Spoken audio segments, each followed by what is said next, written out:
बिस्मिल्लाहिर्रहमानिर्रहीम। अस्सलाम वालेकुम। अच्छा जी, जीआईडी में हमारा अगला टॉपिक है पेप्टिक अल्सर डिजीज़ का, जिसमें हमने देखना है कि पेप्टिक अल्सर्स कौन कौन से हैं। अच्छा जी, सबसे पहले हमारे पास आ जाते हैं गैस्ट्रिक अल्सर्स, उसके अलावा है ड्यूडिनल अल्सर्स। ठीक है, गैस्ट्रिक अल्सर्स नाम से पता चल रहा है जो स्टमक में होते हैं। ड्यूडिनल अल्सर्स जो हैं ये अगर तो ड्यूडिनम में अल्सर बन जाए, ठीक है, तो वो ड्यूडिनल अल्सर है। अब क्या है कि दोनों कॉमन कंडीशंस हैं। ठीक है, क्या होता है, गैस्ट्रिक अल्सर की जो पेन है ना वो खाने के साथ इंक्रीज होती है और ड्यूडिनल अल्सर की पेन खाने के साथ कम होती है। अब ये कैसे है, सिंपल सी बात है। गैस्ट्रिक अल्सर में ना हमारे पास क्या हो रहा होता है, एसिड प्रोड्यूस हो रहा होता है। और एसिड कब प्रोड्यूस हो रहा होता है, जब खाना आता है। ठीक है, तो क्या होता है, एसिड प्रोड्यूस होता है। ठीक है, खाना जब जो है ना इंसान मैस्टिकेशन कर रहा होता है, ठीक है, या फिर खाना देखता है, सलाइवा प्रोड्यूस होता है ना मुंह में, ठीक है, साथ ही स्टमक में जो है ना वो एसिड की प्रोडक्शन भी होने लग जाती है। ठीक है, या फिर जब मैस्टिकेशन हो रही होती है, मुंह में चबा रहा होता है, तो एसिड को स्टमक को स्टिमुलस जाता है तो एसिड की प्रोडक्शन होने लग जाती है। ठीक है, तो खाना खाने के दौरान एसिड की प्रोडक्शन ज़्यादा होती है, तो as a result gastric ulcer की जो पेन है वो खाना खाने के साथ ज़्यादा हो जाती है। तो पेशेंट क्या करता है, पेशेंट कहता है ना कि डॉक्टर साहब मैं एक नवाला ही मुंह में डालता हूँ तो मेरे पेट में ऐसी ही दर्द शुरू होती है कि मेरा दोबारा खाना खाने को दिल ही नहीं करता। ठीक है, तो पेशेंट क्या करता है, खाने के साथ जब पेन होती है उसको तो खाना कम खाता है, कम खाना खाता है तो वेट लॉस के साथ प्रेजेंट करता है पेशेंट। ठीक है, जबकि ड्यूडिनल अल्सर में क्या होता है, एक जो खाली स्टमक है, ठीक है, उसमें जो एसिड है, ठीक है, मैस्टिकेशन के दौरान जो एसिड प्रोड्यूस हो रहा है वो खाली स्टमक में से आ रहा है ड्यूडिनम में। ठीक है, तो जो ड्यूडिनम का अल्सर है वो अगर खाली है ना स्टमक, तो ऐसे केस में वो जो एसिड आ रहा है ना वो अल्सर पे एक्ट करेगा तो इसको पेन करवाएगा। ठीक है, लेकिन जो ही पेशेंट खाना खाएगा वो एसिड जो है वो उस खाने में घुल जाएगा, उसकी कंसेंट्रेशन कम हो जाएगी रिलेटिवली। ठीक है, तो वो खाना जब ड्यूडिनम में आएगा तो वो रिलीफ प्रोवाइड करेगा ड्यूडिनम के अल्सर को। ठीक है, ये थोड़ा सा छोटा सा एक कॉन्सेप्ट है, बहुत कोई रॉकेट साइंस नहीं है इसमें। तो ड्यूडिनल अल्सर की जो पेन है, जब पेशेंट खाना खाता है तो वो पेन उसकी ना कम होने लग जाती है। पानी पिएगा, जूस पिएगा, दही खाएगा तो पेन थोड़ी कम होने लग जाएगी। ठीक है, तो इसलिए पेशेंट ड्यूडिनल अल्सर का जो पेशेंट है, जब उसको पेन होती है तो वो कहता है कि मैंने ना डॉक्टर साहब दही खा लिया था, मैंने ना जूस पी लिया था, तो ऐसे पेशेंट का ना इनटेक ज़्यादा होती है तो वो वेट गेन के साथ प्रेजेंट करते हैं। ठीक है, एक और बात है, गैस्ट्रिक अल्सर की जो पेन है ना वो तो खाने के दौरान होती है। तो पेशेंट प्रेजेंट करता है कि अभी मैंने खाना शुरू किया था, मुझे दर्द होने लग गया तो मैं फौरी तौर पे हॉस्पिटल आ गया हूँ।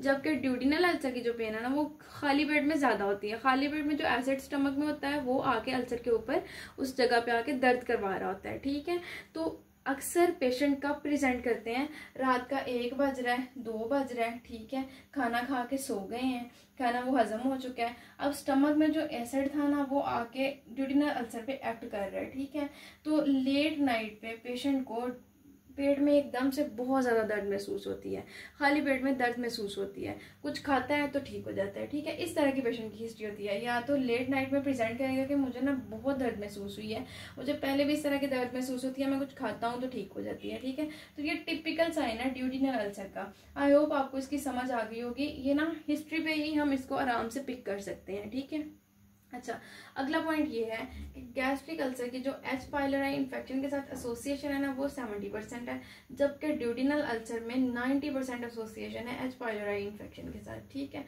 उसके अलावा गैस्ट्रिक अल्सर्स में एसिड्स का जो है ना वो बहुत ज़्यादा रोल है। ज़्यादातर मैंने बताया ना जोड़ों के मरीज होते हैं, आ जाते हैं कि डॉक्टर साहब 3-4 साल हो गया, 6 साल हो गया, मुझे गैंठिया है, डॉक्टर साहब इतने साल हो गया, मुझे घुटनों में दर्द होती है तो मैं दवाइयाँ खा रहा हूँ, तो अब मुझे पिछले 5-6 माह से ना मैदे में बड़ी दर्द है। ठीक है, तो एसिड्स का बहुत रोल है गैस्ट्रिक अल्सर्स में, जबकि ड्यूडिनल अल्सर्स में रोल है ज़ुलिंगर एलिसन सिंड्रोम, इसकी एसोसिएशन है ड्यूडिनल अल्सर के साथ। इस सिंड्रोम में क्या होता है, हमारे पास गैस्ट्रिनोमास बन जाते हैं, गैस्ट्रिन प्रोड्यूसिंग सेल्स जो है ना उनके क्या बन जाते हैं, ओमास बन जाते हैं, उनके क्या हो जाते हैं, ट्यूमर्स बन जाते हैं। ठीक है, तो एज अ रिजल्ट क्या होता है, गैस्ट्रिन बहुत ज़्यादा प्रोड्यूस होता है। गैस्ट्रिन प्रोड्यूस होगा तो क्या होगा, हमारे पास HCl की प्रोडक्शन जो है वो ज़्यादा होगी। ठीक है, वही HCl आके इंटेस्टाइन में एक्ट करेगा तो क्या करवाएगा, ड्यूडिनल अल्सर की पेन करवाएगा या ड्यूडिनल अल्सर्स करवाएगा। ठीक है, तो इसीलिए यहीं से एक और पॉइंट जो उन्होंने बुक पे लिखा हुआ है, मैंने यहाँ पे मेंशन सिर्फ इसलिए नहीं किया था ताकि आपको कॉन्सेप्ट के साथ समझाऊं। तो यहीं से साबित हो रहा है कि जो गैस्ट्रिक अल्सर्स हैं वो उनमें ज़्यादातर क्या होता है, म्यूकोजा की जो प्रोटेक्शन है वो कम हुई होती है। ठीक है, जैसे कि एंसर्स के केस में प्रोटेक्शन जो है वो क्या हुई होती है, कम हुई होती है। जबकि ड्यूडिनल अल्सर्स में एसिड की प्रोडक्शन ज़्यादा हुई होती है, साथ में म्यूकोजा की प्रोटेक्शन जो है वो कम हुई होती है। इसमें ये दोनों चीज़ें हो रही होती हैं। ठीक है, आई होप आपको इसकी समझ आ गई होगी। उसके अलावा एक बहुत ही ज़रूरी बात है, ये एमसीक्यू भी बहुत बार आता है कि गैस्ट्रिक अल्सर की ना स्ट्रॉन्ग एसोसिएशन है मैलिग्नेंसी के साथ। कभी भी गैस्ट्रिक अल्सर का पेशेंट आया, आप उसकी एंडोस्कोपी कर रहे हैं, तो आप कभी भी बायोप्सी का सैंपल लिए बगैर पेशेंट को जाने नहीं देंगे। इसके मार्जिन से बायोप्सी का सैंपल हर सूरत लेना होता है, क्योंकि इसकी स्ट्रॉन्ग एसोसिएशन है मैलिग्नेंसी के साथ। ये बाद में गैस्ट्रिक कार्सिनोमा में कन्वर्ट हो जाते हैं। जबकि ड्यूडिनल अल्सर जो हैं ये बिनाइन होते हैं। ठीक है, इनमें मैलिग्नेंसी का कोई रिस्क नहीं होता, तो इनमें ना बायोप्सी की भी ऐसा कोई ज़रूरत नहीं होती। ठीक है, अच्छा जी, नेक्स्ट हमारे पास है अल्सर्स की कॉम्प्लिकेशंस। पेप्टिक अल्सर्स की कॉम्प्लिकेशंस हैं, इनमें से ना कुछ इंपॉर्टेंट एमसीक्यूज आते होते हैं। जैसे मैंने अभी आपको ये एक मैलिग्नेंसी के रिलेटेड एमसीक्यू बताया, ये आ जाता है। ठीक है, अब इसमें से ना कॉम्प्लिकेशन से एमसीक्यूज आते हैं, मैं आपको साथ साथ बताऊँगी। सबसे पहली कॉम्प्लिकेशन है हेमरेज। अच्छा, इसमें दो बातें याद रखनी है आपने, गैस्ट्रिक अल्सर की हेमरेज और ड्यूडिनल अल्सर की हेमरेज। जो गैस्ट्रिक अल्सर है ना उसकी हेमरेज जो है वो ज़्यादातर होती है उसके लेसर कर्वेचर पे, लेसर कर्वेचर पे। ठीक है जी, और कौन सी आर्टरी इन्वॉल्व होती है, ये इसका एक मेन एमसीक्यू है। कौन सी आर्टरी इन्वॉल्व होती है इसमें, हमारे पास जनाब इन्वॉल्व होती है लेफ्ट गैस्ट्रिक आर्टरी। हमने देखा था कि लेफ्ट गैस्ट्रिक आर्टरी जो है ना डायरेक्टली सीलियक ट्रंक से निकल रही थी। ठीक है, और वो सीलियक ट्रंक से निकल के स्टमक के लेसर कर्वेचर पे इस जगह पे जो है ना वो सप्लाई कर रही थी। ठीक है, तो लेफ्ट गैस्ट्रिक आर्टरी की इरोजन की वजह से हमारे पास गैस्ट्रिक अल्सर्स की हेमरेज होती है। ठीक है, ये बहुत इंपॉर्टेंट एमसीक्यू है, बहुत ज़्यादा इंपॉर्टेंट है। उसके बाद आ जाता है हमारे पास ड्यूडिनल अल्सर। ठीक है जी, ड्यूडिनल अल्सर। ड्यूडिनल अल्सर की अगर हेमरेज है ना तो वो ड्यूडिनम के पोस्टीरियर वॉल पे होती है, पोस्टीरियर वॉल पे। और इसमें आर्टरी कौन सी इन्वॉल्व होती है हमारे पास, इसको भी मैं अलग से अलग कलर से लिखती हूँ ताकि आंखों के ज़रिए से जहन में सेव हो सके कि gastro duodenal artery, gastro duodenal artery. ठीक है जी, एक एक पॉइंट इसमें इम्पोर्टेंट है, ये भी एमसीक्यू है कि गैस्ट्रिक अल्सर की हेमरेज किस जगह पे होती है, लेसर कर्वेचर पे।